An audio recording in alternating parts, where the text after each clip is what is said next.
महाराज की जय।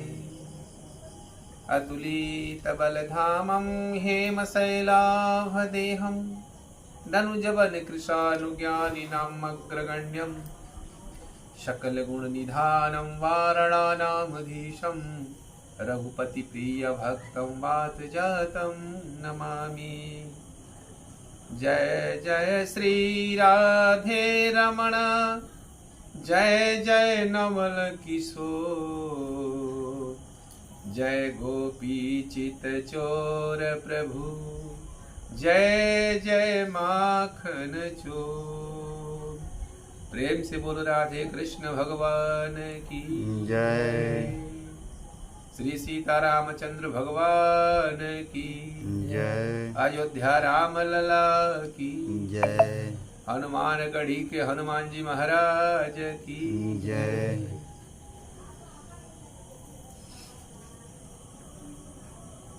प्यारे भक्तजनों, आज का जो ये हमारे हनुमान जी का जो दृश्य आप लोगों को देखने को मिल रहा है, यह बसवड़िया जिला जो पश्चिम बंगाल में विराजमान है, वह आदो शतोग्राम और मगरा के बीच ये हनुमान जी महाराज की स्थापना हुई है।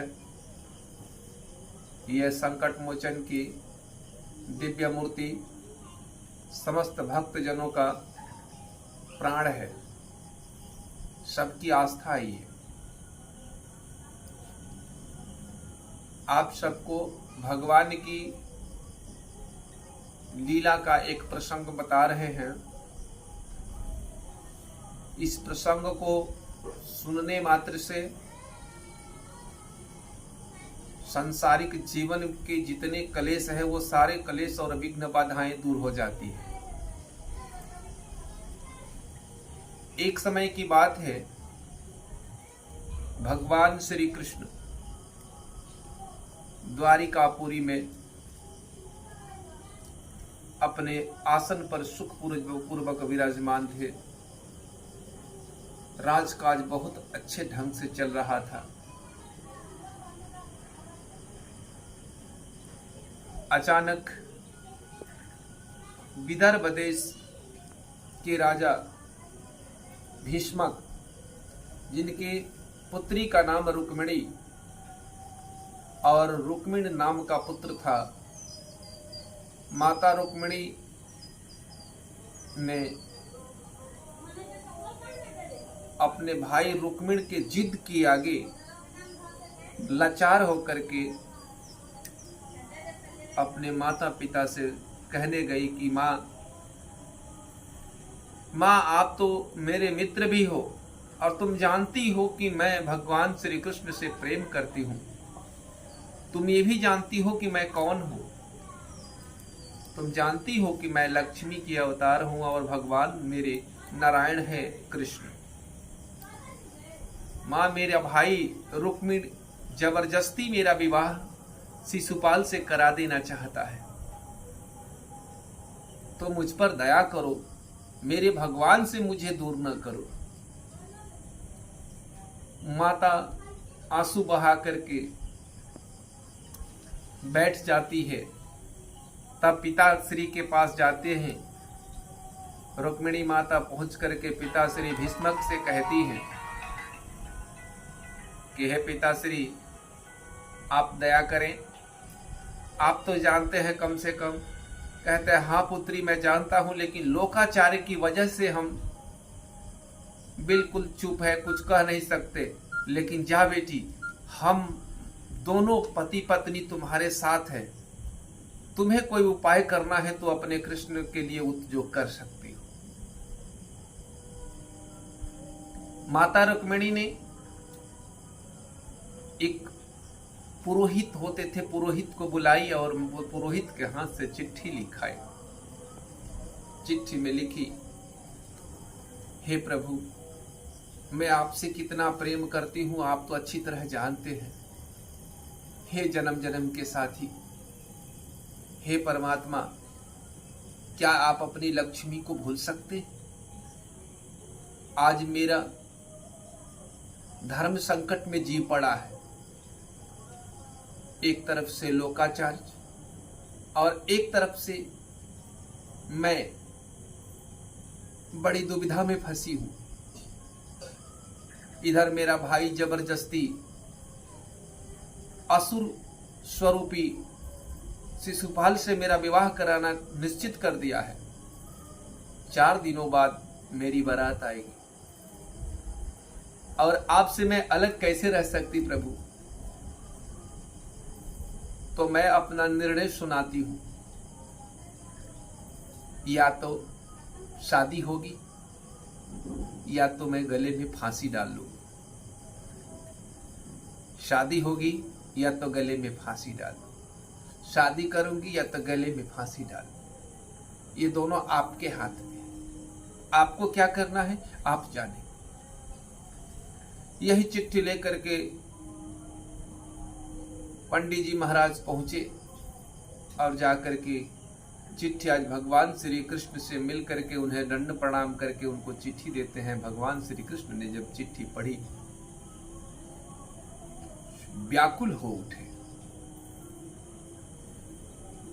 इतना व्याकुल हुए कि अपनी हृदय की बात, हृदय की वेदना किसी को बता भी नहीं सकते थे। भगवान श्री कृष्ण ने एक झूले पर बैठा और अपनी विरह वेदना से सुनाने लगे इस पूरे ब्रह्मांड के समस्त जीवों को। है जीवों, तुम्हारे माता कितनी संकट में है, देखो मेरी संकट का तुम लोग निवारण करो।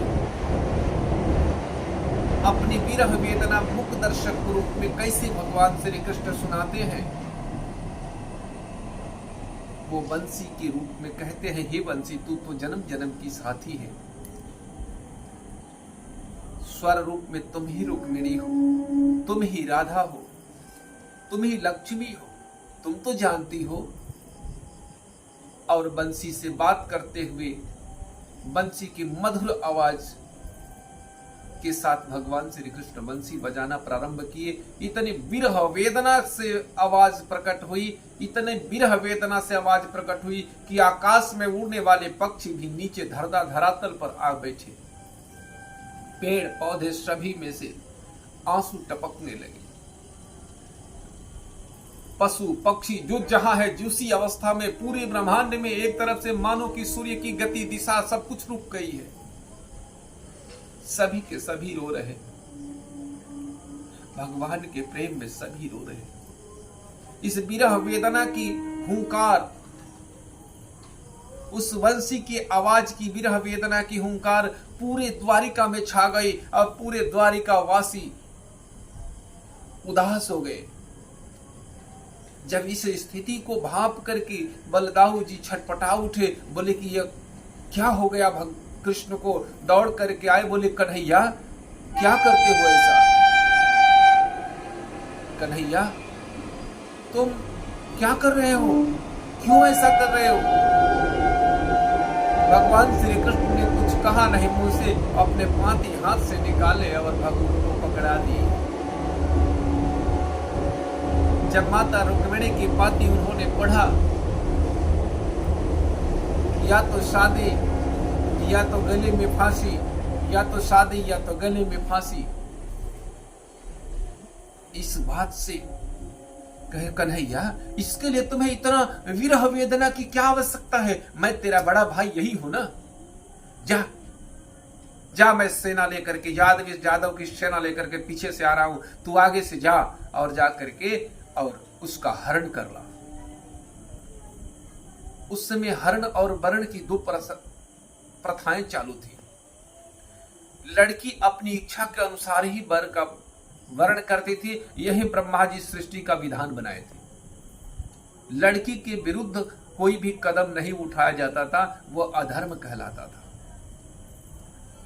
आज भी लड़की के विरुद्ध कदम नहीं उठाना चाहिए, लड़की को ऐसे सशंकित नहीं करना चाहिए। लेकिन सभी परिवारजन क्या करते हैं, माता पिता भाई सभी लोग रुक्मिणी की तरह नहीं होते। सब कोई अपनी बहन के भला चाहते हैं, अपनी बेटी की भला चाहते हैं, इसलिए विवाह करते हैं। और वो विवाह लड़की को पसंद आता है, उसके जीवन सुख सुविधाओं के अनुसार चलती है। उस समय भी माता रुक्मिणी का भगवान श्री कृष्ण गए और रुक्मिणी को पत्र लिख, उसी पंडित को पत्र लिख करके दिए कि जाओ और शादी से कुछ देर पहले गौरी माता के मंदिर आना, मैं वही तुमसे मिलूंगा। गौरी माता के मंदिर उन्होंने पूजा का सारा व्यवस्था करके गौरी माता के मंदिर आई। गौरी माता के मंदिर माता आई है रुक्मिणी आकर के और माता जी से विनती करती है, कहती है कि हे मां कृपा करो, हे विघ्नहर्ता दया करो, दया करो, हे महादेव कृपा करो, मेरे जन्म जन्म के यार की यारी में मिला दो, मुझे मेरे पति को दिला दो, मुझे मेरे प्रभु से मिला दो, आपके सिवा कोई मदद नहीं कर सकता। वहां मूर्ति हंसने लगी। तो मूर्ति को कहते हैं कि आज माता आप भी व्यंग कसती हो। बोले याद करो जब मैं तपस्या कर रही थी तब क्या बोली थी? लक्ष्मी बोली थी कि भला एक पति के लिए इतना कठोर तपस्या, जाओ तुम्हारा पति कुछ समय बाद तुम्हें मिल जाएंगे। माता ने आशीर्वाद दिया और आशीर्वाद दे करके जैसे मंदिर से बाहर निकली, उन्हें तो इंतजार था अपने कृष्ण का। भगवान श्री कृष्ण का रथ आया, सभी रखवाली करने वाले तितिर बितिर हो गए। माता रुक्मिणी दौड़ करके रथ पर बैठ गई। माता रुक्मिणी को कहे कि देवी लो तुम रथ चलाओ। उस समय राजा की पुत्रियां हर गुण से पारंगत होती थी, इसलिए वो रथ चलाना प्रारंभ किया। भगवान श्री कृष्ण पीछे रथी के तरफ बैठ गया और रथ आगे बढ़ा। इधर ये संदेश खबर शिशुपाल को मिला। शिशुपाल तो माथा पकड़ करके बैठ गया।